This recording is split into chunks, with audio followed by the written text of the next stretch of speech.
Warning, this post contains potential spoilers for Game of Thrones Season 8. The 8th and final season of Game of Thrones is just days away and fans are eager to find out how the saga of Ice and Fire will ultimately come to a close. As anyone who has used the internet in the past 8 years might expect, fan theories about what's to come in Game of Thrones' final 6 episodes are flying. So to help you keep track of some of the more compelling conjectures, we've broken down a number of the most talked about theories and given them a plausibility score of 1 to 10, with 1 being extremely unlikely and 10 being nearly certain. Your ultimate guide to binge-watching every Game of Thrones episode in previous seasons. Viewers could rely on information from George R.R. Martin's A Song of Ice and Fire series to give them an idea about what was to come. But now that the show has completely surpassed the books in plot, anything is possible. However, based on Game of Thrones' track record, there are still some theories that seem much more plausible than others. Here's Time's take on 10 of the most popular Game of Thrones Season 8 theories. Theory: Jon will ride Daenerys' dragon Rhaegal. How plausible is it? 10. Breaking down the theory. After seasons of speculation, the show finally confirmed that Jon Snow is the legitimate son of Lyanna Stark and Rhaegar Targaryen, not the bastard of Ned Stark and a low-born woman, as he was raised to believe. So with Daenerys' 2 remaining dragons accompanying her to Winterfell in preparation for the war against the dead, it stands to reason that Jon will eventually embrace his Targaryen heritage and ride Rhaegal, the dragon named after his father. Not to mention that the Game of Thrones Season 8 trailer features a shot of Jon and Dany visiting Drogon and Rhaegal in what appears to be a field outside Winterfell, as well as one in which the 2 dragons soar through a similarly wintry landscape. Theory: Cersei isn't actually pregnant. How plausible is it? 5. Breaking down the theory. Setting aside the fact that the whole women faking pregnancies trope is played out, it seems much more likely that Cersei is indeed pregnant, but will either miscarry or die in childbirth. If you're someone, like Cersei herself, who gives credence to the Valonqar prophecy, then the chances of her successfully giving birth to another child seem low. Having Cersei die in childbirth could also be a way to fulfill the final prediction that Maggie the Frog delivers about Cersei's fate in George R.R. Martin's A Song of Ice and Fire series. And when your tears have drowned you, the Valonqar shall wrap his hands about your pale white throat and choke the life from you. Since Valonqar means little brother in High Valyrian, some fans believe that this line was purposefully cut from the show in order to avoid giving too much away about what was to come. In the books, Cersei long assumes that Maggie was talking about Tyrion, but as the second-born twin, Jaime is technically also her little brother. Since Jaime is the baby's father, death by childbirth could technically be construed as his doing, especially considering that prophecies in Game of Thrones don't usually play out literally. Theory: Bran Stark is the Night King. How plausible is it? 4. Breaking down the theory. Thanks to his previous meddling in the past, R.I.P. Hodor. We already know that trying to rewrite history in the Game of Thrones universe doesn't turn out too well. However, it's still unclear if Bran himself understands this, despite the late Three-Eyed Raven's warning that the past is already written. The ink is dry. If Bran does continue to try to change the past, a detailed theory laid out by Reddit user Torm0il26 posits that he will make a last-ditch effort to prevent the destruction of Westeros by warging into the man that the Children of the Forest chose to turn into the first White Walker. He will attempt to convince them not to go through with the procedure, but since time in the Thrones universe seems to operate in a closed loop, i.e., you cannot change the past through time travel, you can only fulfill it, he will be predestined to fail and his consciousness will end up trapped inside the body of the Night King. The fact that present-day Bran has technically not yet made this mistake would explain why both he and the Night King can exist at the same time. This theory could also explain how the Night King always seems to be in the right place at the right time. Immortal as he is, he waits for himself to be born thousands of years later, knowing when and where he has to be to mark the young Bran, personally kill the Three-Eyed Raven for hiding the truth about what would happen with him, and eventually being able to destroy the wall with a certain dragon. Torm0il26 explains.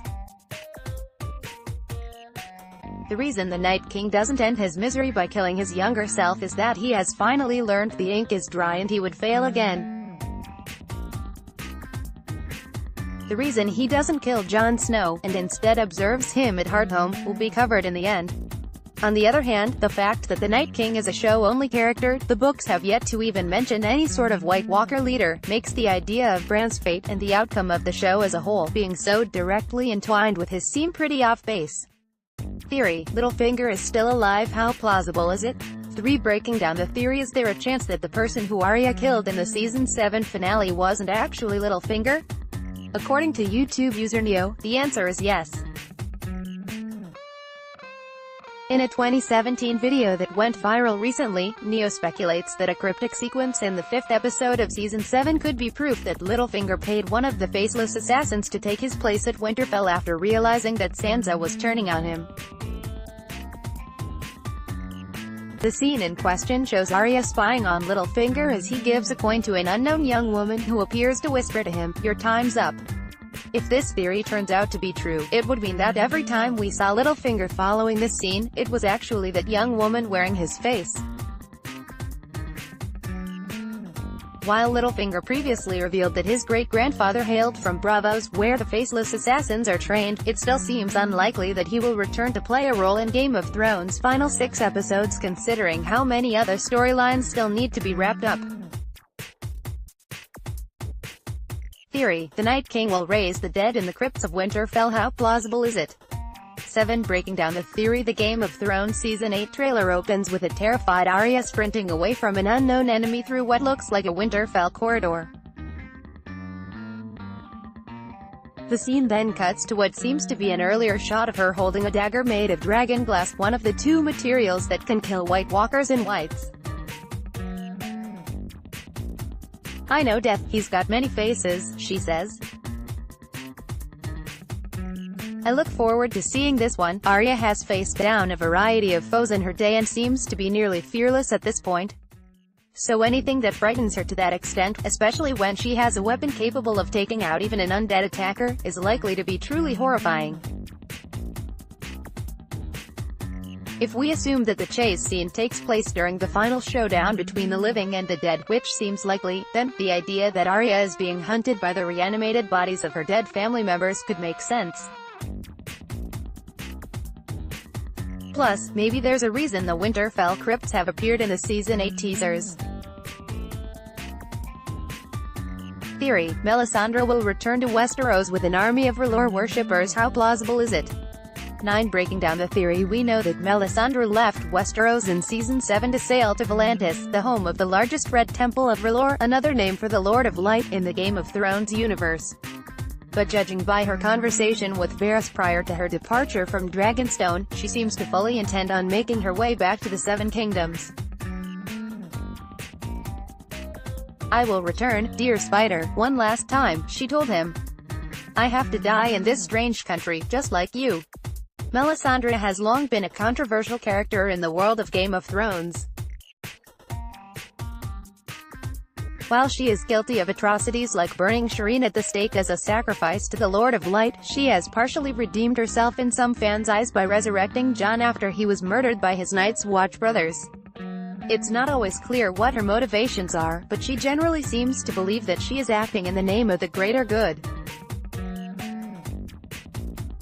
With the final showdown between the living and the dead fast approaching, it seems likely that Melisandre is on her way to Volantis to recruit her fellow Red Priests and Priestesses to the people of Westeros' cause, simultaneously turning the tide of war and bringing her redemption arc full circle.